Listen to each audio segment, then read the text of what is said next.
So welcome to the show, Polly Morgan, ASC, BSC. Thank you so much for coming. Thanks for having me, Tim. It's a pleasure. It's good to see you. All right, so the show is called Hollywood, How Did You Get Here?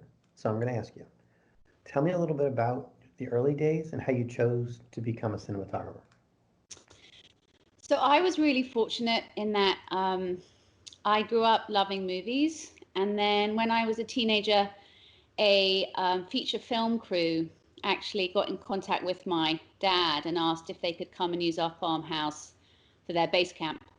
So at a young age, I was exposed to a film crew with all the gear and the camera and the cranes. And, you know, it just really ignited my passion and, you know, just really encouraged me to pursue it as a career.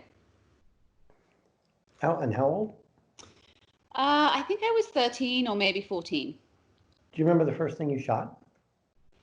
Yes, the first thing I shot, gosh, so when I was a PA, I mean, basically, just to fill you in on what happened was, so when I was 13 and 14, I was exposed to this film crew, and then I was trying to find a university degree that would kind of do some sort of practical filmmaking so that I was covered in case my filmmaking career didn't work out. And I went up to the University of Leeds in Yorkshire and I did a broadcasting course that was co-run by the BBC. And we got some like sort of on-camera training with BBC directors, both in single camera and multi-camera. So that was kind of the first time that I was actually able to get my hands on a camera, especially back then, because, you know, video cameras and stuff were kind of hard to come by.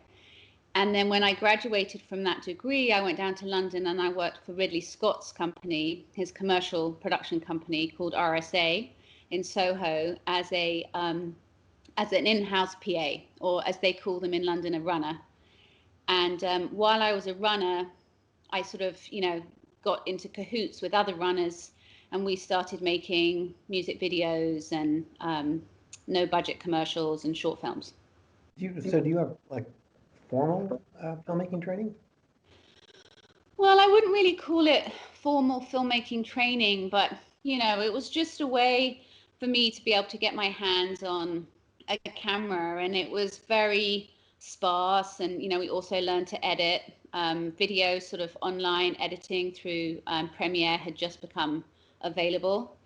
But my formal training really happened at AFI. Which is the American Film Institute here in Los Angeles, which I went to after working as a runner for 2 years and then as a camera assistant for 5 years in England. That sounds like to go from a runner to AFI is that doesn't typically happen, does it? I mean, don't AFI students usually have a body of work before they even get to AFI? Yeah, you have to apply to go to AFI with a show reel.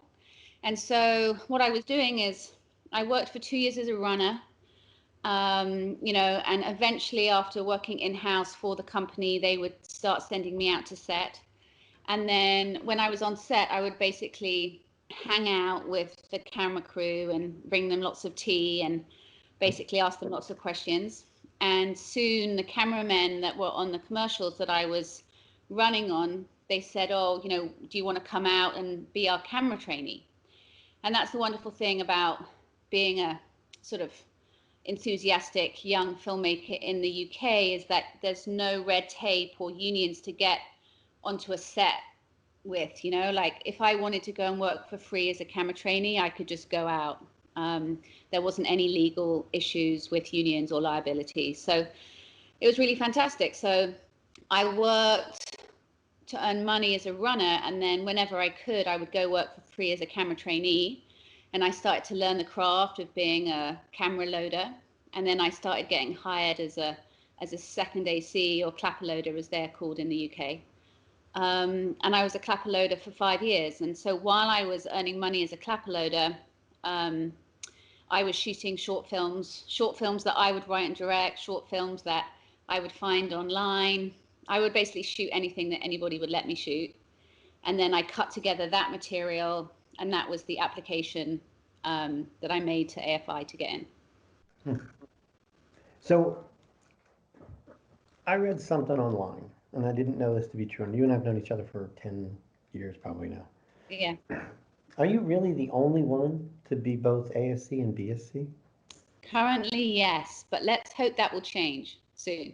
Well, it's a glass ceiling I'm glad you broke, but I'm shocked. I really am. How is that possible in 2020 that you're the only woman that's ASC and BSC? It's not right.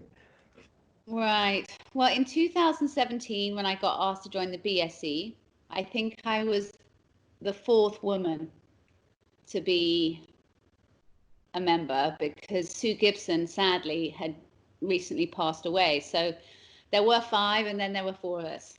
And I don't know how many women there are in the ASC now, but in 2018, there weren't as many as there are now.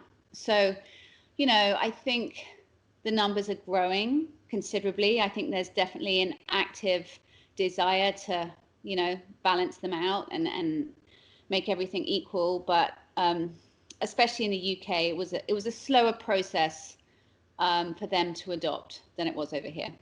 Yeah. Well, it's time to, I don't know, I think we're moving in the right direction. 10 years ago, We are. I mean, we really are. And it's, in all fairness, everything seemed to be going, it happened too slow, but it's Yeah, happening. And it is. you have female cinematographers like yourself and so many, like Rachel Marston's, and there's just so many great, it can't be denied anymore. So No. you never, probably don't ever have to justify your gender any longer. You just have to show the work.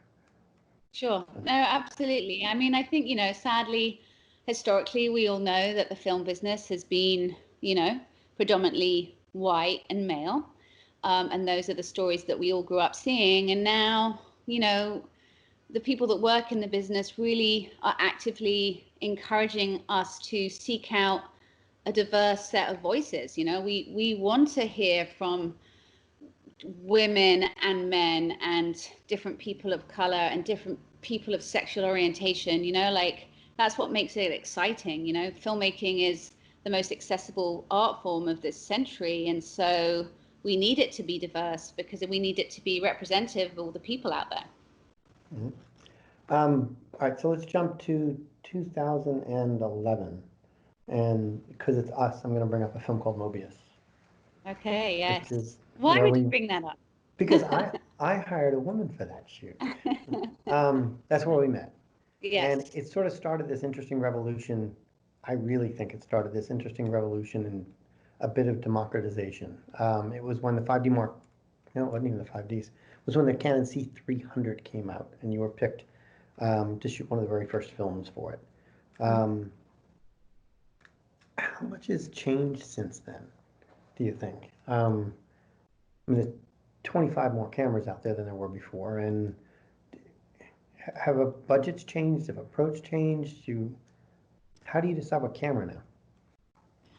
I mean, if I'm really honest, and I think camera manufacturers will not be pleased to hear this, but I think that technology has moved forward so far that most camera manufacturers, you can use a camera and make an exceptional image, and you wouldn't necessarily be able to tell what camera was being used because their technical capabilities are exceptional.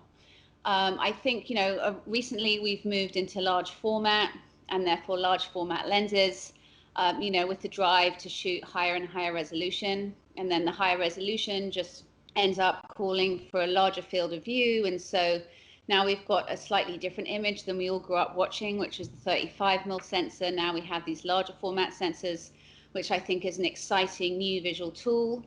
But technically, if I start thinking about cameras that perform really well in low light, whether that's, Alexas, the Venice, the DXL, Red cameras, like all these professional cameras all provide exceptional images, like it's really the lenses, I think, that DPs are now using in order to differentiate their work and give it a certain look. But, we're shooting high resolution, we're shooting in, lower and lower light levels. And the work that's being produced is gorgeous. I was just looking at the recent Emmy nominations, and the work out there is just so beautiful. And often, sort of quite moody. I think that thing with newer cameras, and you sort of like reference back to older movies and stuff, everything is, much lower light levels than it was in the past, where everyone had to like flood the film stock with light in order to get an exposure. Now we're all sort of playing down in the bottom of the curve, and really creating such striking atmospheres, I think. So you work in traditional theatrical as well as television. Yes. What's the I really loved Lucy in the Sky, the look of it specifically. Thank you. It was. I watched everything you've ever shot, I think, at least in the last 10 years, and I wouldn't have picked that out as yours. Exactly. It didn't. It felt like you were really stretching and going in a different direction. Am I wrong on that, or was there some intentional? No, I don't think you're wrong. I mean, I think that, I would love to be a DP that, although maybe I have a signature style, like my work is going to change and morph depending on the story that I'm telling. And I think, Lucy in the Sky was my first studio movie. It was the biggest budget movie I've ever done, and that sort of brings with it, more toys to play with, and different choices of equipment, different numbers of crew to support you. So, I think coming from the independent world where, you're sort of like battling with short shooting schedule and inexperienced crew, and, maybe not necessarily the gear that you would choose if you had more money, like that kind of affects the look a little bit. Whereas you're suddenly moving into much bigger budget stuff, and the directors that you're now working with, they have a better understanding of how the visuals can move the story forward, and sort of what they want to do with the camera. And I think you have room to move the camera a lot more. And especially with Noah Hawley that directed that movie, like he is very much a lover of the visuals, and so we really pushed the boat in that movie, like with lenses, camera, and movement. Yeah, it was really good. I mean, I didn't see it in a theater, and I don't know why. But Not many people did. no. Oh well, it's still a great movie. Yeah. So, um, but I would see it in a theater if we ever get to go to a theater again. Yeah. So I honestly felt Right. the whole, and my point was kind of, I think that's the kind of movie that should have been seen in a theater. Yeah. So you also shot a lot of episodes of Legion, Hmm. and then Strange Angel. You did a couple of those as well. But Yeah. those are not for theaters. How do you shift gears, especially on a period piece like Strange Angel, which I think a period piece probably communicates better on a bigger screen?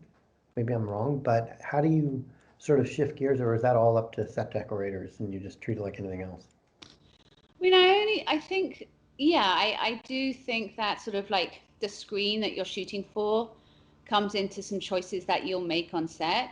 Um, I think, for example, if you do an extreme wide shot and your characters are, little tiny people on the frame, I think you can get away with that more on a bigger screen than you can maybe on the smaller screen.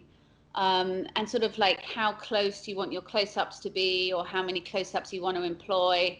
Those kind of considerations, like framing choices, kind of come into consideration depending on if you think most people are going to see your work on the big screen or on the small screen. But what's interesting now, and especially with the pandemic, is, really we have to think how many people are going to see the movie in the theater on a 40-foot screen, how many people are going to watch it at home on their beautiful TVs, and how many people now are watching these movies on their iPhones or their iPads on a train on the way to work. So it's very interesting to like sort of think about how people are consuming the work that you produce. Right, so you just finished, well, not just finished, but you've got the last big film for you is Quiet Place 2, which is Yes, not out yet, September-ish, depending on what happens in the world. let's hope. So there's two questions. One is, you're taking over a film which was huge to do the second one, and you worked the DP on the first one.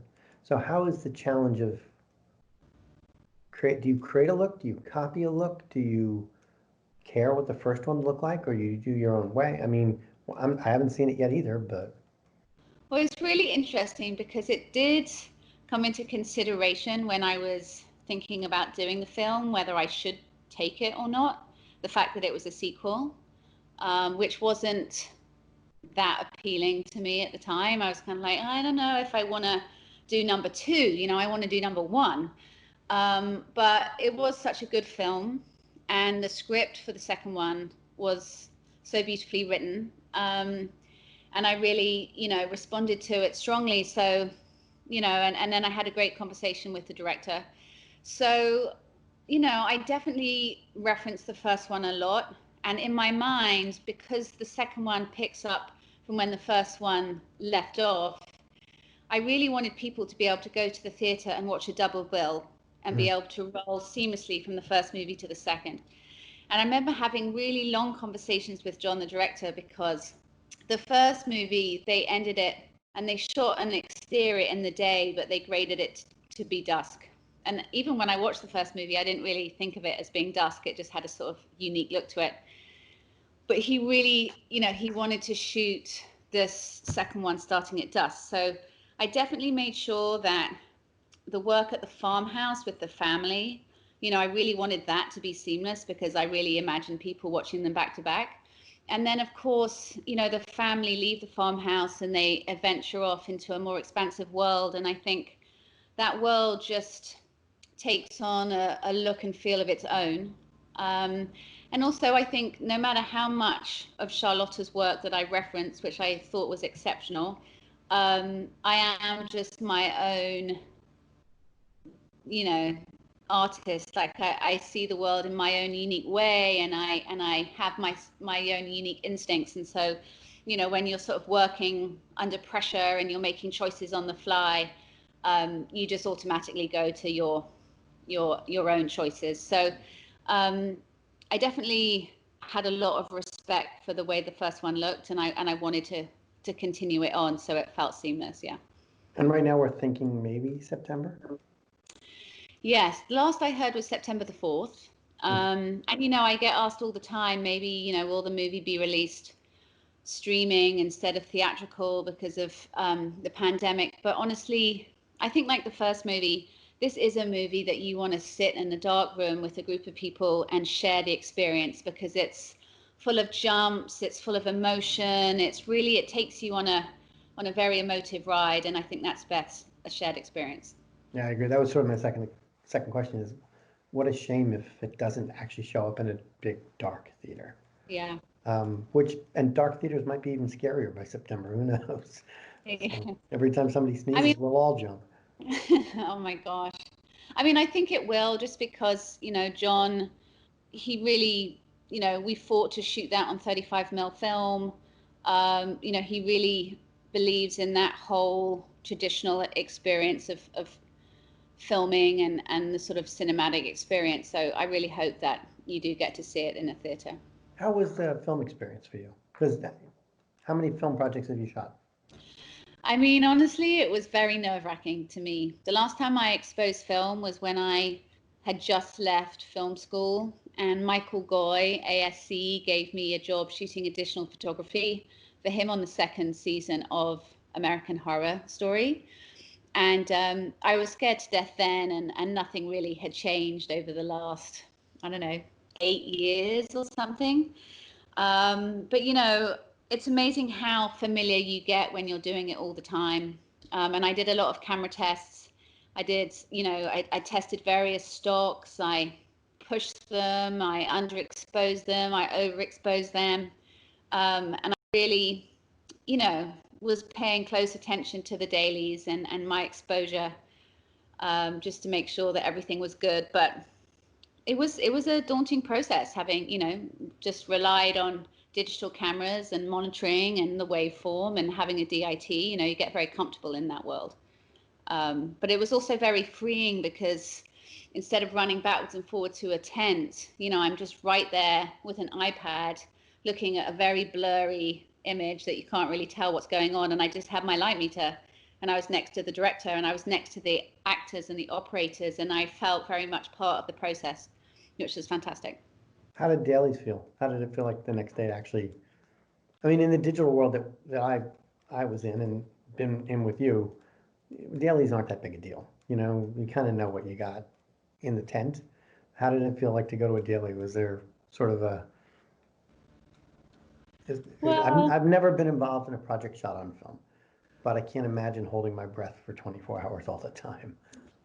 well, I'll tell you actually a very unfortunate thing that happened on our first day. So we did something called a pre-shoot, which nobody wanted to do, but we did a pre-shoot where we were going to just take two of our actors to a little seaside town, and we were going to walk them around at dusk, you know, in this abandoned town.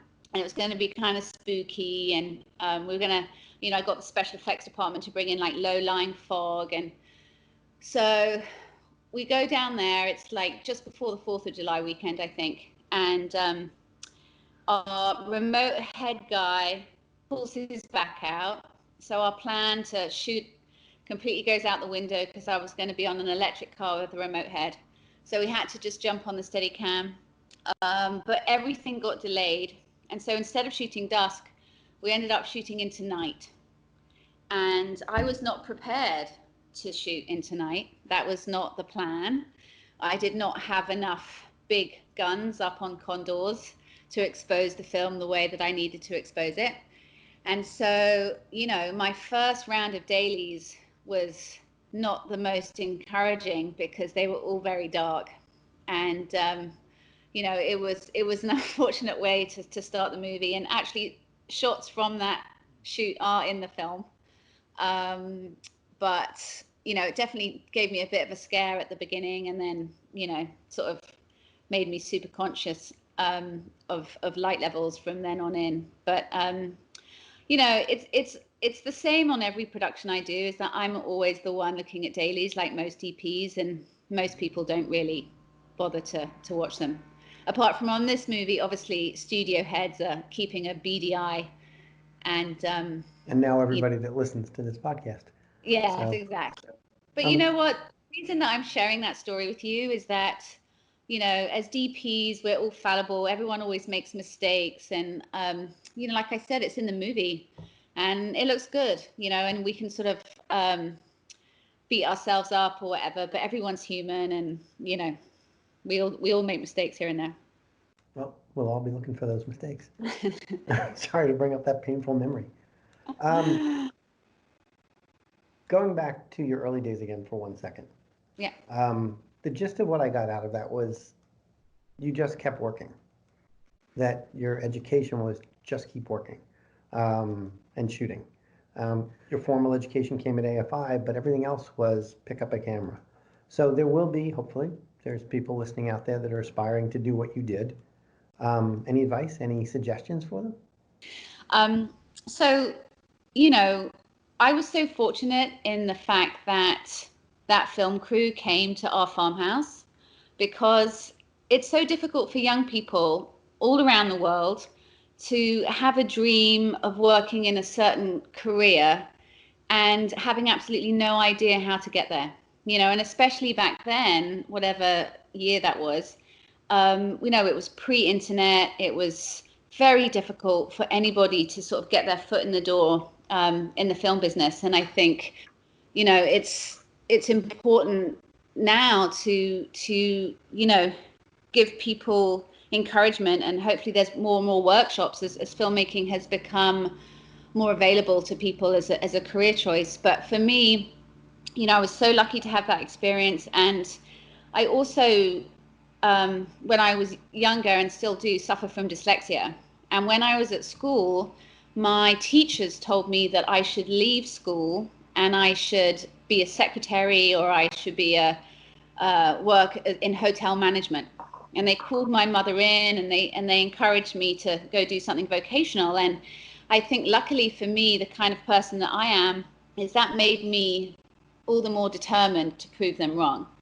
And I had this dream in my mind of what I wanted to do, and nothing would shake me from my path. So I think that stubbornness or tenacity or whatever it is the thing that's really got me where I am today, and that there was no veering from the path.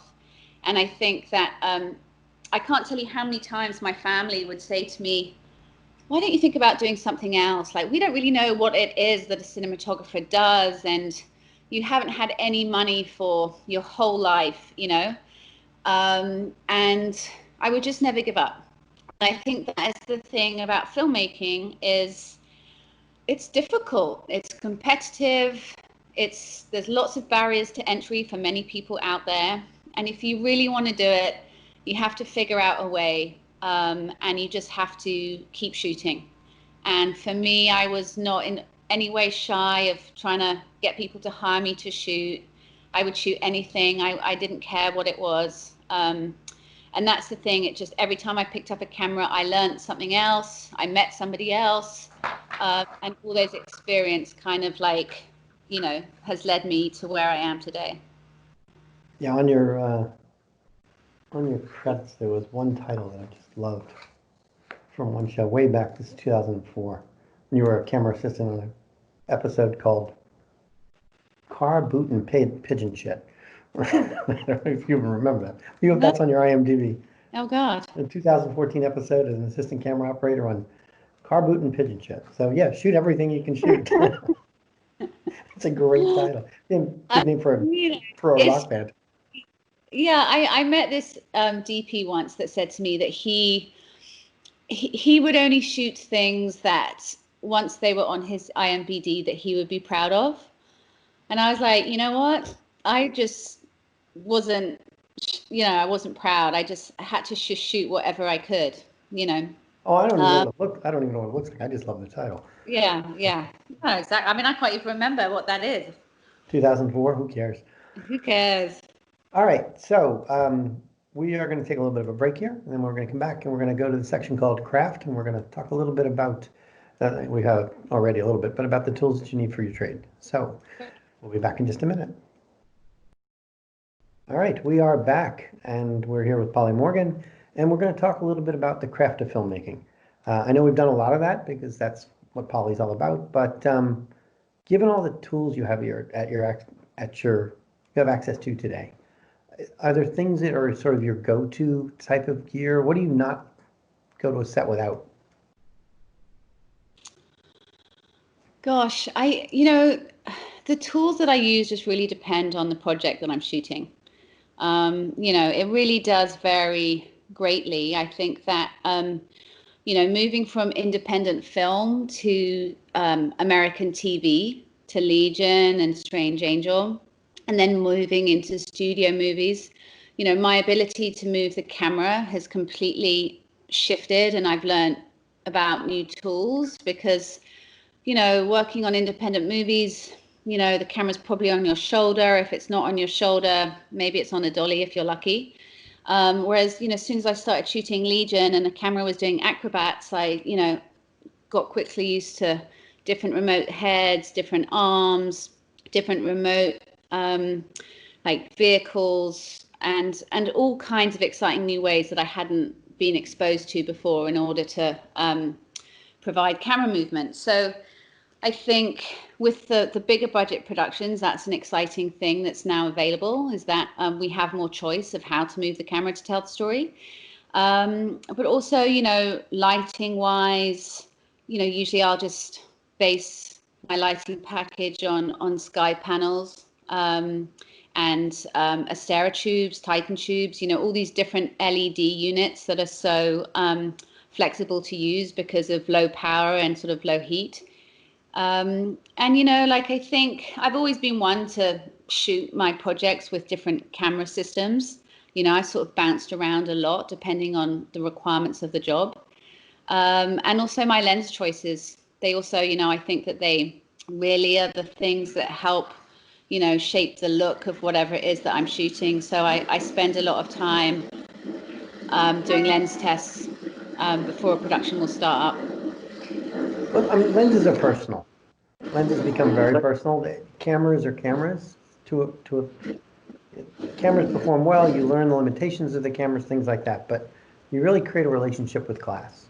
Is there a particular, like, are you a Panavision person for glass, or you cooks, or you're, I mean, I guess it's whatever's right for the story, but like if you could only pick one piece of glass, that's a rough question, I guess. It's a hard question because then I would, retort like, are we doing spherical glass? Are we doing anamorphic? And of course, everybody loves Panavision C series anamorphic lenses. They're so iconic and beautiful, and all the movies that we sort of grow up loving are sort of shot with 35mm with the C series. But it's really job dependent. Like sometimes minimum focus on an anamorphic lens is just it's something that isn't going to work for the sort of look that you're going for. So then you shoot spherical. And I definitely have used a lot of vintage glass. I do love the K35s, the old Canon lenses. Spherically wise, like I think they are probably my favorite. But nowadays, Panavision and Arri, they can sort of sit with you, and you can talk about a look that you're going for and the different artifacts of different glass that you love, and they can manufacture lenses that are completely unique to you and to your show. So that is exciting. But I do have a great relationship with Panavision. When I was the runner at RSA, I would go hang out with Panavision in my spare time and like label lens cases and make filter labels, and they were always very supportive. They were the company that gave me my free cameras and everything so that I could shoot my first short films. So they've always supported me 100% throughout my career, and I always sort of go to them first. Good, and a good choice. They're good people. They're just Great good people. I mean, I've dealt with them, you've dealt with them. I've never not walked in there and just felt like I belonged. So Yeah. it's a great, all the locations. So Yeah. I even worked Panavision Japan. Oh, wow. Panavision House in Tokyo. That was different. That was different. Everything was so tight. Every shooting alley was, perfectly neat and structured and 2 feet wide. It was just, everything was structured right there, but couldn't be nicer, same as everywhere. So, Yeah. all right. Yeah. So if you had to recommend, I'm not putting this on you, I asked this of all, I guess. If you only could watch one movie, which one do you want to watch? And then there's a follow-up question that's actually harder. So go ahead. In what regard? Like just as a sort of example of cinematography that I love, or just a movie that I love? Just a movie that you love. Just one that you can put on any time and watch it over and over and over again.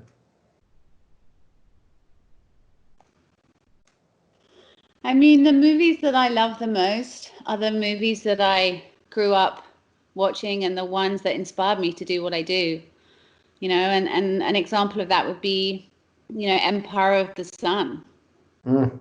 It's a beautiful, beautiful movie, and beautiful performances and a heart-wrenching story. And, I'm not sure I could watch it again and again back to back, but it's definitely a film that stayed with me from childhood. Okay, now the tougher question. If you could only get somebody to watch one thing that you shot, what one thing do you want them to watch? If they've never seen any Polly Morgan, what film would you put in front of them and say, watch this one? Show, TV show, anything that where image-wise you think, this one I want you to see. It's probably going to be A Quiet Place. Just That's because, kind of cheating, but okay. Yeah. I mean, I think that, I think it's difficult because I'm my own worst critic. I think when one of my attributes is that I'm always striving to do better at work, and I have been told many, many, many times that I care too much. So, I find it difficult to really see, the good things in my work, because I always kind of look at it and think that I could have done better. But, when I look at a film like The Truth About Emmanuel, which was my first, sort of over $1 million independent movie that went to Sundance. I have good regard for that film. All right, so yeah, and I loved it too, and I've seen it. But I will tell you, a couple of years ago, I watched Spinning Man, which I didn't know you shot. Oh. And I loved that movie. And then the credits came up, and I loved it even more after that. But I had no idea you shot it, and I thought, this looks beautiful. So it was completely non-prejudiced. I like Pierce Brosnan, he's in it, it's a kind of film, and everything was great, and it was my kind of storyline, the kind of thing that I just want to pass time with. Yeah. And I thought it was fantastic. So that would be, in a weird way, the Polly Morgan I would tell them to watch. Although I'll obviously see Quiet Place. Although Lucy, it might not have been a story that everybody wanted to see the story of, but visually, I thought it was probably your best work. Visually. Yeah. It was really pushed all your boundaries, because there were things there that just didn't. I'd love to hear what she was thinking when she decided to do that, and I'm glad she did it. So. Yeah, I mean, that was definitely, I think that movie and A Quiet Place, I had the opportunity to work with two very strong directors who wanted to push the boundaries visually. And, as someone who's just starting out to shoot studio movies, it's exciting to be pushed in that way, but Noah Hawley was somebody, and John also is like this too, where he wanted to move the camera 360. He did not want to wait, wanted to do like acrobats and really just make things really challenging, and I think from a lighting standpoint too, like shooting big wides that then do these beautiful moves that go straight into like a tight close-up. That's very challenging to, create good lighting for, especially when you're trying to light, Natalie Portman or Emily Blunt. So there were definitely, some head scratching moments, but, and I think even following on from Legion, where that show is so unusual visually, it's such a heady show where it's non-linear and it's just kind of, there are no rules visually. It's all over the place. It's a very exciting place to be as a DP, where you're kind of like always kind of living on the edge a little bit. Is it different to shoot for an actor-director instead of just a director? Did John, we're talking about John Krasinski, right? Krasinski.